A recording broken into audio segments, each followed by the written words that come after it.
Mientras estudiamos arquitectura, ensayamos distintos tipos de proyectos que parten de un espacio vacío. Pero muchas veces los arquitectos se encuentran ante el desafío de trabajar con lo que ya fue construido.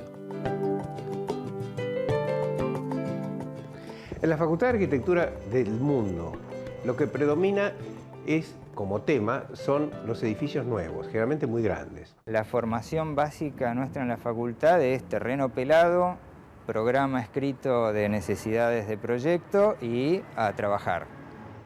Pero, ¿cuál es la realidad?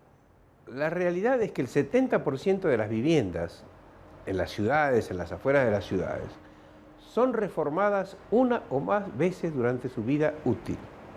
Ese es el proceso real.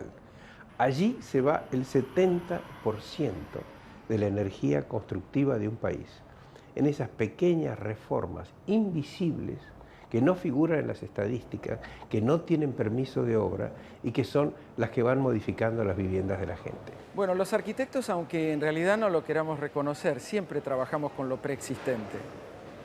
Aunque vos te sientas que sos el más moderno, en realidad siempre reelaborás lo que te precede. Yo soy Javier y estudio arquitectura. Hoy voy a dibujar espacios reformados y reciclados que cambiaron de uso para convertirse en otra cosa.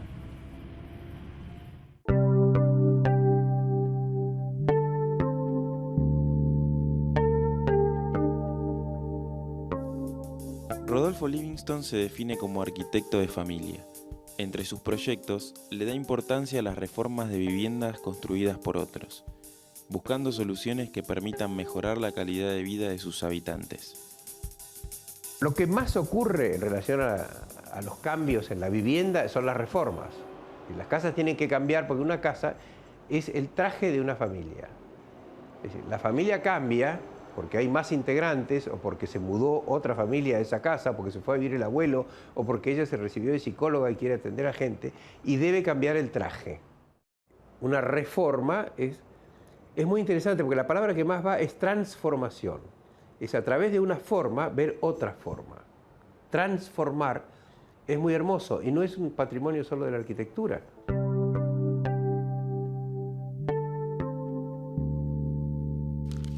Las familias tienen que tener lugares para estar juntas, pero también lugares para estar aislados.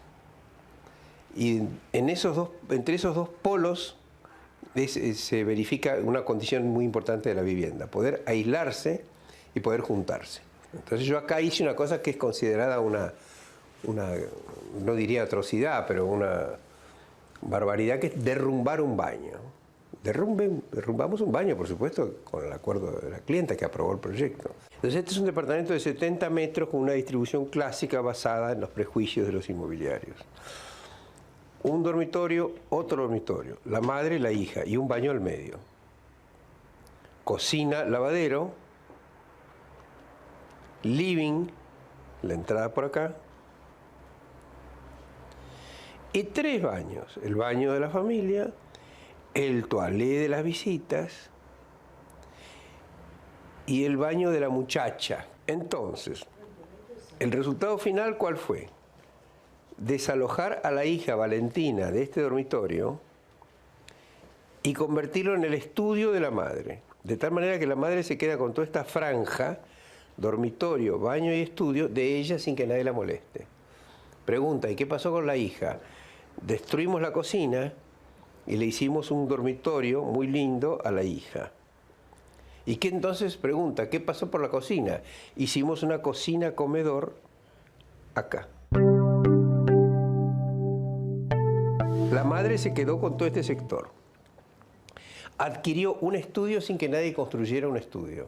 Estaba construido. Así como acá no se construyó un estudio, no se agregó un estudio, pero sin embargo ya tiene un estudio. En el mundo no hay que agregar más cosas, hay que cambiarlas de lugar.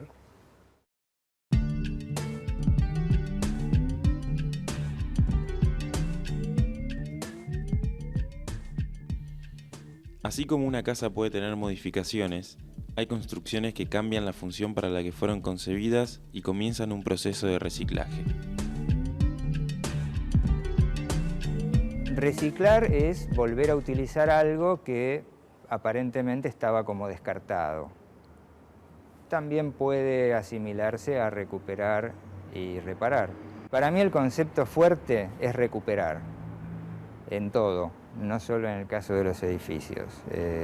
Tenemos que pensar más en recuperar las cosas que consideramos poco valiosas o poco útiles. Yo soy Sandra Torlucci, decana del Departamento de Artes Dramáticas del IUNA. Estamos entrando a lo que es nuestro espacio, nuestra incorporación de espacio en el departamento, un espacio muy productivo, muy alternativo, que la verdad es que estamos muy contentos de poder utilizar y de trabajar en él. Unos antiguos galpones del barrio de Valvanera, que en algún momento funcionaron como frigorífico, hoy albergan la sede del IUNA, Instituto Universitario Nacional de Arte. Y fuimos viendo siempre galpones, lugares que habían sido fábricas o depósitos, o bueno, algún espacio, digamos, que nos permitiera, por dimensiones y por características, hacer nuestra actividad. Me acuerdo que entré y cuando entré al pasillo, este largo pasillo, empecé a ver la fachada del galpón y me pareció entonces alentador porque hasta ahora venía encontrándome con problemas de altura o de tipo de estructuras que no nos iban a servir. Y ya acá empecé a ver las ventanas, el ancho del galpón, la altura del galpón y me pareció que era un lugar que podía presentar muchas posibilidades. Bueno, entonces encontré el patio y lo que me permitía el patio pensar era en hacer algún tipo de producción al aire libre, con las barandas arriba. De hecho, se hicieron algunas cosas que ponían al público arriba y abajo, permitían trabajar como con un espacio escénico al aire libre y me encontré con esa parte del edificio que también daba lugar a hacer oficinas, aulas.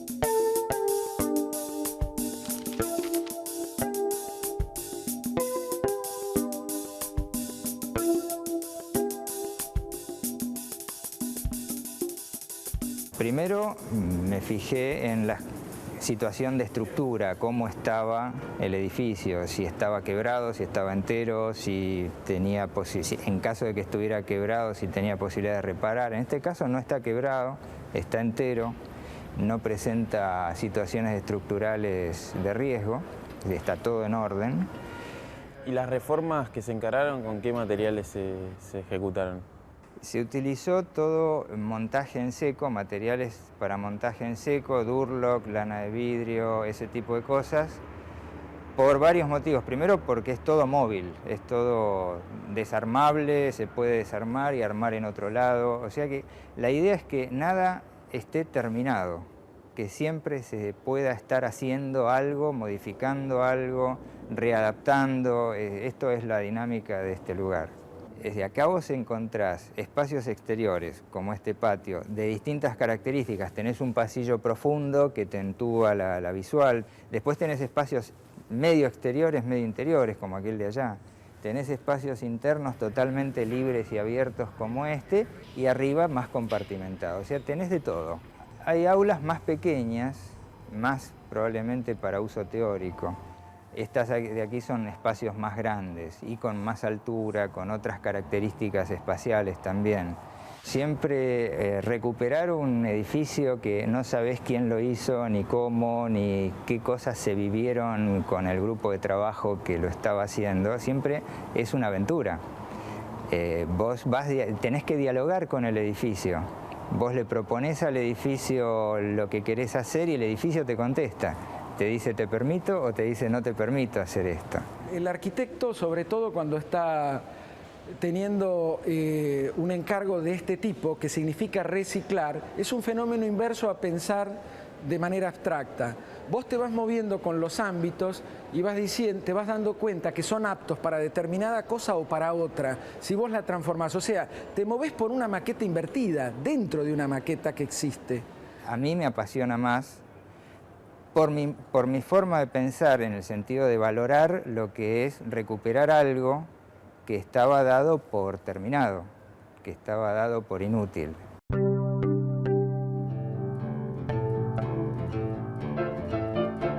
Y acá arriba, que es el lugar más reformado, lo que se hizo fue dividir el espacio en aulas. Entonces, por ejemplo, acá están en una clase de un seminario de tango. Los chicos, es un seminario curricular.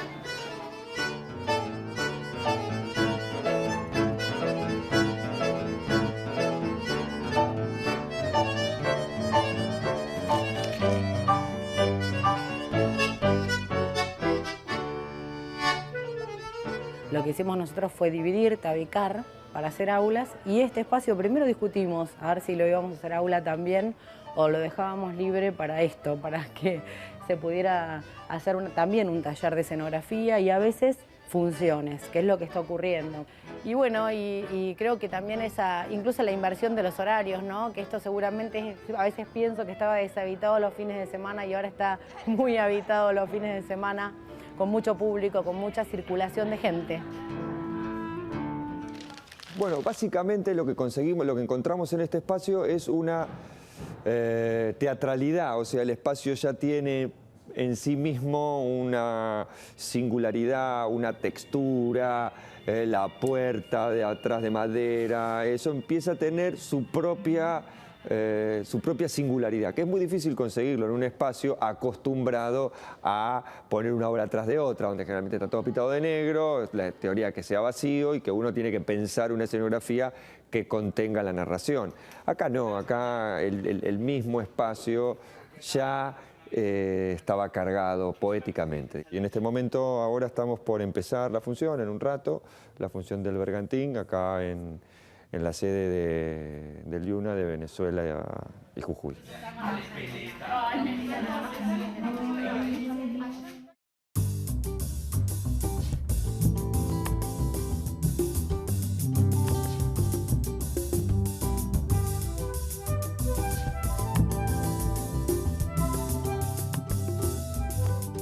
La Universidad Nacional de Quilmes se construyó a partir del reciclaje de una monumental planta industrial.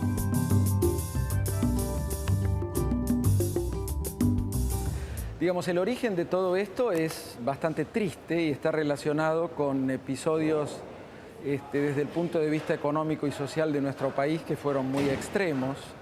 También con fenómenos del mundo, la transformación de la producción de los hilados y la industria cambia internacionalmente durante la década del 80, a principios de la década del 90, esta empresa que dio origen digamos, a esta universidad desde el punto de vista físico era la Textil Financiera de Bernal. Ese es en cierta forma, o sea, un hecho negativo que por una pirueta del destino se transforma en algo tan positivo y hermoso, con tanto futuro, como es dar origen a que una universidad nacional se instale. Esto que estamos viendo es la sucesión interrumpida de varias generaciones que a lo largo prácticamente de 100 años trabajaron en este sitio. Primero construyendo la planta, después transformando el algodón y después este último periodo de la universidad donde miles de personas han permitido que este lugar se transforme. Y esta foto es de 1935. Según nos comentaron las personas que conocí en esa oportunidad, en ese momento esta planta industrial tenía 3.000 operarias y una cantidad que no sé definir, pero calculo que debía andar en el orden de los 1.000 operarios.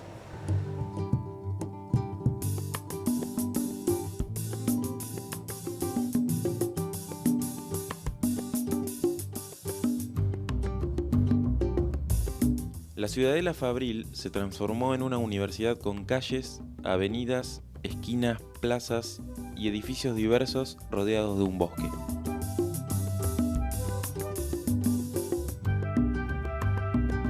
Las casas de los gerentes fueron conservadas y hoy son las oficinas de administración.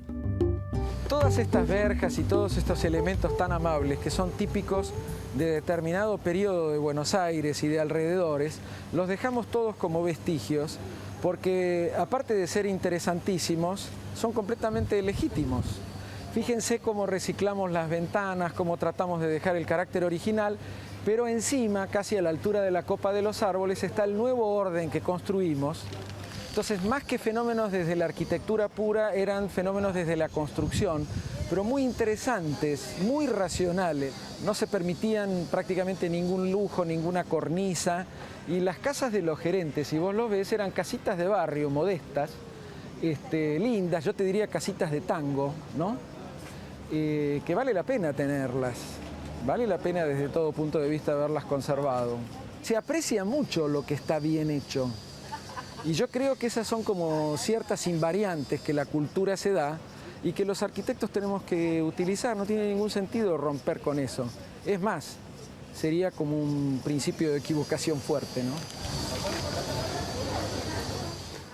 Si se fijan, van a ver que los detalles constructivos son repetitivos y yo digo con el mayor cariño son un poco soviéticos, son muy fuertes entre soviéticos e ingleses para aguantar lo que sabemos que ocurre en nuestro país, que nunca existen medios para hacer mantenimiento.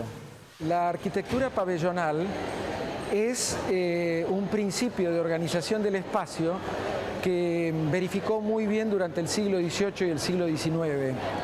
Es un conjunto de pabellones, o sea, llamémosle galpones paralelos, unidos por sistemas circulatorios.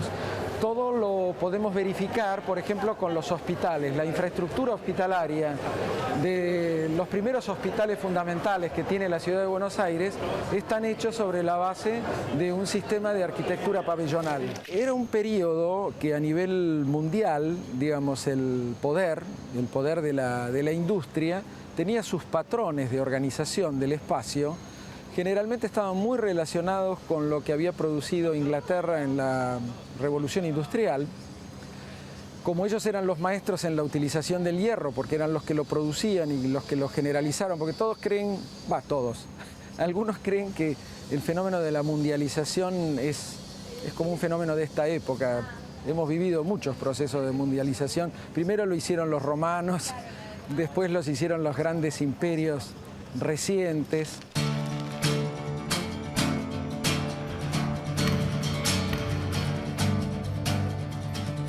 Bueno, esto es una intervención mínima, lo único que se hizo acá.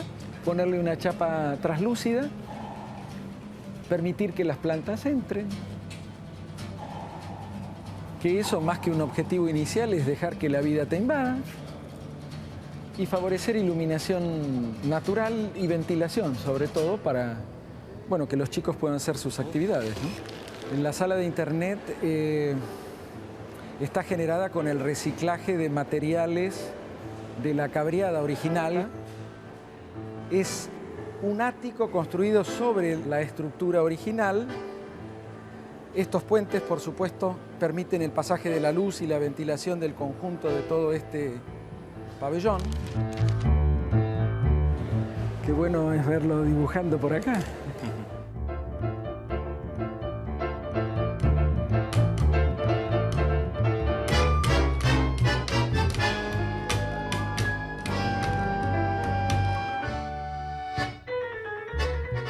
Se diseñó un sistema liviano de entrepisos a base de tubos y perfiles metálicos recuperados de la antigua fábrica.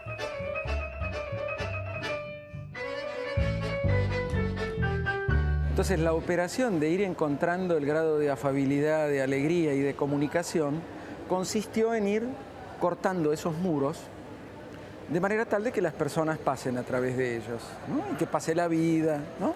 La comunicación. Los ámbitos eran suficientemente altos como para no prestarse para esa situación. Entonces generamos un sistema de entrepisos que vincula toda la universidad, reutilizando todas las estructuras de hierro que eran parte del fenómeno industrial. Por eso, como anécdota, vale la pena ver que los sprinklers son barandas, que las columnas son las instalaciones que conducían el agua contra el incendio y así sucesivamente. Dentro del lenguaje que esta universidad recrea está el concepto de lucarna, la lucarna clásica, que era de carácter industrial. Una lucarna es una iluminación cenital y es clarísimo que la lucarna surge en un periodo del siglo XIX donde todavía los motores no estaban generalizados y la posibilidad de producir durante la mayor cantidad de horas del día sin iluminación artificial era básica. Este ámbito originalmente era donde se teñían los diferentes hilados. Por eso tiene un sistema de iluminación tan interesante dentro del sistema fabril, que es las ventanas orientadas hacia el sur. Y por último te comento, hay una reflexión ambiental en por qué las cosas son así. ¿Por qué reutilizar lo existente? Primero porque acá hay millones y millones de horas hombre en estas paredes, que son de ladrillos de campo, que se llevaron adelante en las primeras décadas del siglo XX. Estos ladrillos tienen su belleza, pero espero que no se vuelvan a hacer, que el ladrillo de campo no se vuelva a hacer con tierra vegetal, que se trabaje con arcillas, porque esto, digamos, tiene que tener como, en todo caso, destino la alimentación, las capas vegetales. Mucha gente va a estar en desacuerdo con lo que yo digo, pero a mí me da la impresión que estamos en un periodo en que tenemos que cuidar muchísimo la huella ecológica de los materiales que usamos. La huella ecológica es la cantidad de superficie útil que una sociedad necesita para desarrollar el nivel de vida que dice ser su patrón. Una manera de denunciar lo que significa la actitud de la sociedad norteamericana es que ellos necesitan, por ejemplo, para que su patrón de vida sea absorbido 6 hectáreas de tierra útil y fértil. En América Latina no hay manera de que la vida nuestra se desarrolle, no sé, más allá de 1 hectárea o 2. Entonces, para que sea cierto lo que a nosotros nos proponen ciertas sociedades, necesitaríamos casi 6 planetas Tierra. Pero esto estaba hecho y estaba la mano y la huella de miles de operarios que trabajaron acá. Estas estructuras de hierro significan toneladas de petróleo transformadas, porque esto es todo energía, todo esto que estamos viendo significó consumo de energía humana y no humana, y esto había que preservarlo. Entonces, el no haberlo destruido bajó la huella ecológica de todo lo que hicimos. Siempre tratando de minimizar el impacto de la huella ecológica, las acciones de reciclaje también evitan la desaparición de lo que alguna vez fue trabajo humano, algo a lo que Mederico Febre llama la memoria industrial.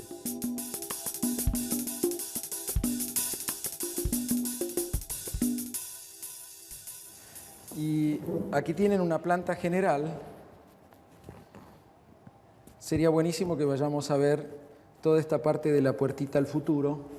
O sea, lo que vos hablabas de la puertita al futuro es acá. Y la puertita del futuro es por acá, exactamente. Y todo este lugar está prácticamente en estado original a cómo estaba todo este sitio hacia 1994. Este ámbito es sorprendente, ¿no? Tiene una característica muy especial porque está muy iluminado. Casi está como originalmente estaba el conjunto de la universidad. Todo esto se guarda, se utiliza, y miren, todavía hay restos de los sistemas productivos de la planta.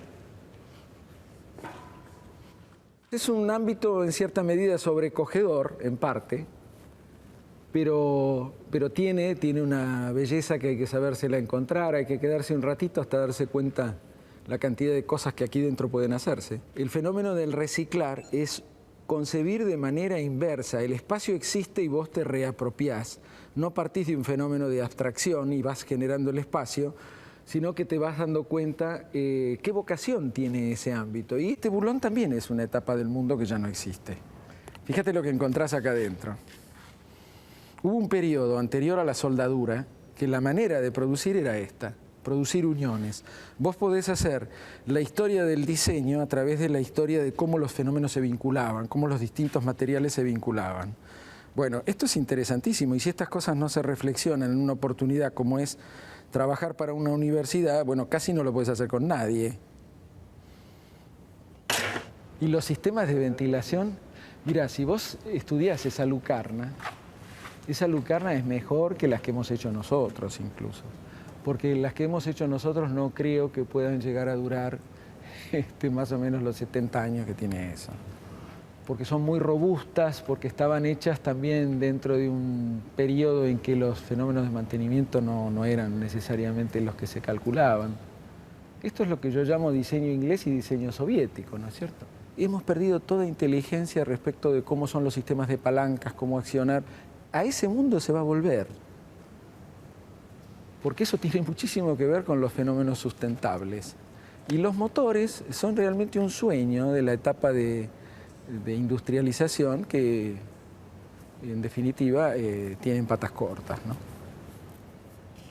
Bueno, si esto está dirigido a los jóvenes, yo les pido especialmente jóvenes, tengan cuidado con los motores, sospechen de todos los motores. Los motores se paran, son muy primarios. Y fíjense que hay que echarle al motor para que funcione. ¿Está? En todo caso, estudiar es hermoso, ¿no?